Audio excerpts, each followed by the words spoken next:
అందరికీ నమస్కారం అండి. నేను మణికుమార్ని, కుంభకోణం కోఆపరేటివ్ రాష్ట్ర విజయవాడ నుంచి. శ్రావణ మాసంలో దీపాల కలెక్షన్ మన నాచియార్ విளக்கு మీకు చూపించాను కదా. ఇప్పుడు నాచియార్ విளக்குలోనే కొత్త మోడల్ కీ ల్యాంప్స్. ఇదేం కొత్త మోడల్ కాదు, పురాత కాలం నాటి మోడల్స్. మీరు 90s 20sలో 1930s మూవీస్, కొన్ని హిస్టారికల్ మూవీస్లో చూసిన, రాజుల కాలం నాటి సినిమాలు చూసినా వాటిలో ఈ ల్యాంప్స్ అనేది ప్రాముఖ్యత ఉంది.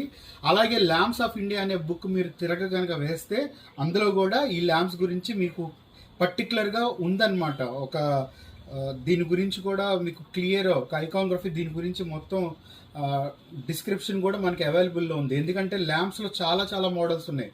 ఇప్పుడు మనం ఎలాగా లైట్లు, రకరకాల షో లైట్లని, రకరకాల వాటేజ్లు ఎలా వాడుతున్నామో, ఒకప్పుడు వాటేజ్ అంటే లోతు, లైట్స్ అంటే లైట్స్ ఆకారాలు, అంటే షో లైట్స్లో డిఫరెంట్ మోడల్స్ ఎలాగో ల్యాంప్స్లో ఈ రకరకాల నెమలతో వచ్చినవి, కుత్తు విளக்கு, పావై విளக்கு, ఇలా రకరకాలుగా వాడేవాళ్ళు. సో ఇందులో ఇప్పుడు మీకు చూపిస్తుంది కీ ల్యాంప్ అనమాట. యాక్చువల్గా ఇది 2.5 feetతో వస్తుంది కీ ల్యాంపు. సో ఇది మనం అడ్జస్ట్ చేసుకోవచ్చు. ఒకవేళ మీరు సెంటర్లో వచ్చి లాక్ చేసేసుకుంటే దీన్ని లాక్ అయిపోద్ది. సో అప్పుడు ల్యాంప్ సైజ్ తగ్గుతుంది. లేదు అలా కాదు, మనం ఇంకా తగ్గించుకోవాలనుకుంటే ఇంకా తగ్గించుకోవచ్చు. యాక్చువల్గా బోర్డర్ చూస్తే మనకి ఆ పీఠము, అంటే ఈ దీపం ఒక పీఠం, కానీ ఆ డిజైనింగ్ ఏదవుతుందో ఆ డిజైనింగ్ ఫుల్గా మొత్తం హ్యాండ్ మేడ్ అనమాట.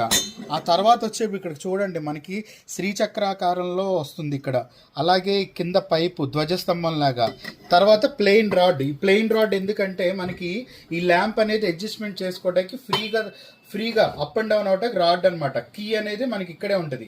సో దీన్ని బట్టి మనం ఎంత సైజ్ కావాలంటే అంత సైజ్ అడ్జస్ట్మెంట్ చేసుకోవచ్చు. సో 2.5 అడుగులు వస్తుంది మీకు. 2.5 అడుగులది మనం 2 అడుగులు చేసుకోవచ్చు, అడుగు చేసుకోవచ్చు. లేదా కానీ అన్నపక్షి అనేది మీకు అన్నం అనేది పైనే ఉంటుంది. ఇక్కడ చూడండి, ఇక్కడ లాక్ అయింది. సో ఇక్కడ ఇదంతా కూడా ప్లెయిన్ రాడ్, పైన నెమలు ఉంది. సో మన అడ్జస్ట్మెంట్ ఎలా అయినా చేసుకోవచ్చు, మల్టీపర్పస్గా వాడచ్చు. అలాగే ఇవన్నీ హిస్టారికల్ కలెక్షన్స్ కాబట్టి చాలా చాలా బాగుంటాయి. నిత్య దీపారాజనకి, లేదంటే అకేషనల్గా ఏమైనా వ్రతాలకి, అలాగే ఏదైనా పెళ్లిళ్ళ సమయంలో, గృహప్రవేశాల సమయంలో, ఏదైనా ఓపెనింగ్ సమయంలో చక్కగా వాడచ్చు అనమాట. ఇవి చాలా చాలా యూనిక్గా ఉంటాయి. సో ఇవి మన హిస్టారికల్ ల్యాంప్స్ నాచియార్ విளக்கு విత్ ఎలక్ట్రో గోల్డ్ ప్లేటెడ్.